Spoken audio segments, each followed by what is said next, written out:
Nakaranas na naman ng panibagong pangaharas mula sa mga barko ng China, ang mga barko ng BFAR na magsasagawa sana ng resupply mission sa West Philippine Sea, kung saan delikadong dinikitan at binomba pa ito ng water cannon.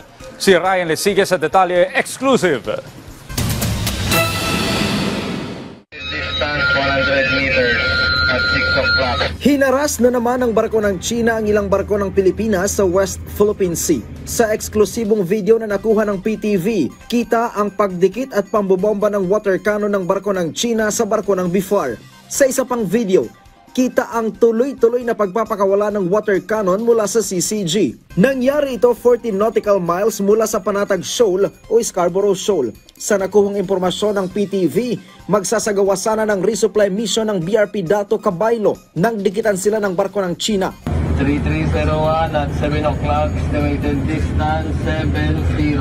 Sa videong ito naman ay dinig kung gaano kalapit ang barko ng China sa MMOV-3001 na barko ng Pilipinas. Kinumpirma ng Philippine Navy ang panibagong insidente ng pangwawater cannon ng barko ng China Coast Guard sa isang barko ng BFAR sa Panatag Shoal. Sa inilabas na statement ng BFAR, nakasaad na nagsasagawa ng routine resupply ang dalawa nilang barko na BRP Dato Sanday at BRP Dato Cabaylo sa Baho de Masinloc. Nang buntutan sila ng 3 CCG at isang barkong pandigma ng China, sinubukan din ng mga ito na pigilan ang kanilang pagbibigay ng pagkain at krudo sa mga mangingisdang Pilipino. Bagamat kita sa video ang pagtira ng water cannon, sinabi ng BFAR na hindi nito direktang tinamaan ang mga barko ng Pilipinas.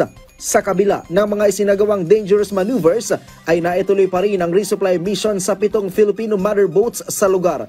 Anila, kahit mga delikadong galaw ng mga barko ng China ay hindi makakapigil sa kanila para tulungan ang mga mangingisdang Pilipino sa West Philippine Sea. Matatandaan nitong nakaraang linggo lang, isang missile ship naman ang humabol sa mga barko ng BFAR sa Hasa-Hasa Shoal. Ito ang Hubei-class missile boat ng People's Liberation Army Navy. 3 beses din itong tinira ng laser ang eroplano ng BFAR na nagsasagawa rin ng maritime patrol. Samantala, may 28 barko ng PLAN at China Coast Guard ang namonitor sa Ayungin Shoal, Sabina Shoal at Scarborough Shoal. Sa kabuuan, higit 190 na po ang barko ng China ang nasa buong West Philippine Sea. Base sa monitoring ng Philippine Navy, muling iginiit ng Navy na illegal ang anumang presensya ng China sa loob ng exclusive economic zone ng Pilipinas at paglabag sa international law maging sa 2016 arbitral ruling. Ryan Lesigue para sa Pambansang TV sa Bagong Pilipinas.